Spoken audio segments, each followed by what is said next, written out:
Thank you very much. I think it's a very nice question. If you recall, the public relations officer, you will see that, you will notice that during my inaugural speech, I talked about development of our medical center. I talked about our roots. I talked about our hostel in connection with student welfare. I mentioned the promotion, staff welfare, and all the rest of them, and increasing the number of hostels we have, because what we have, the hostels we have on campus, we are meant for student population of not more than 8,000. But behold, we are now up to 6,000 students on this campus. And these were hostels that were developed, some of them pre-war, and very few of them after the war. And the students are now battling with those few number of hostels. But that notwithstanding, we've made several efforts. We've made some effort. Some days ago, you will notice that we commissioned a new medical center at Enugu campus. And talking about Enugu campus, most of the roads are abandoned for years. For years are being developed. You can name it, Ikenga, and all the rest of them. And the other day when I took a ride, the residents of Enugu campus staff quarters were hailing me because they can now get into their homes without thinking about shock absorber and the wear and tear on their cars. And again, coming to Soka, the same look of the road leading to University of Nigeria Secondary School, you can now see that it's getting having a facelift. And what about our medical center being almost completed, that was abandoned for years? And when we get to that, in fact, I made a promise 2 days ago that very soon that medical center will be commissioned.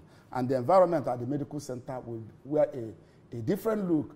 And what about the staffing of the medical center? I've been able to attract consultants from the teaching hospital, our sister health institution in Enugu campus. And they are now attending to patients. I think I have up to 5, 6 consultants now attending to different areas of human ailment. We have that for general medicine, they say community medicine, gynecology, dentistry, ophthalmology, and all the rest of them. These are things that we are distracting our workers, that will make them leave their office to travel to Enugu to consult doctors at the teaching hospital.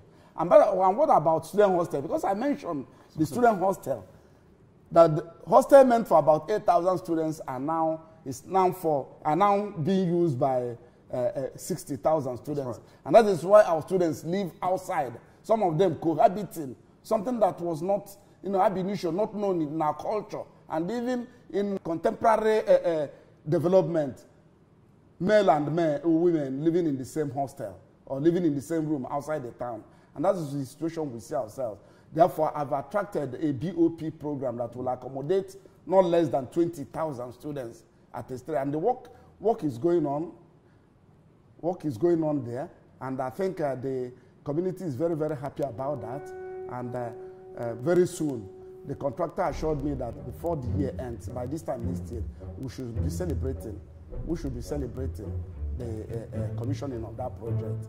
And that will help us in the area of student accommodation. And what about staff residence, staff accommodation?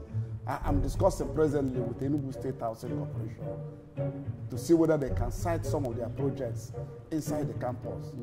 So these are things we are doing as far as accommodation, both staff and students, is concerned. Laudable, just all within 1 year. We really commend your efforts.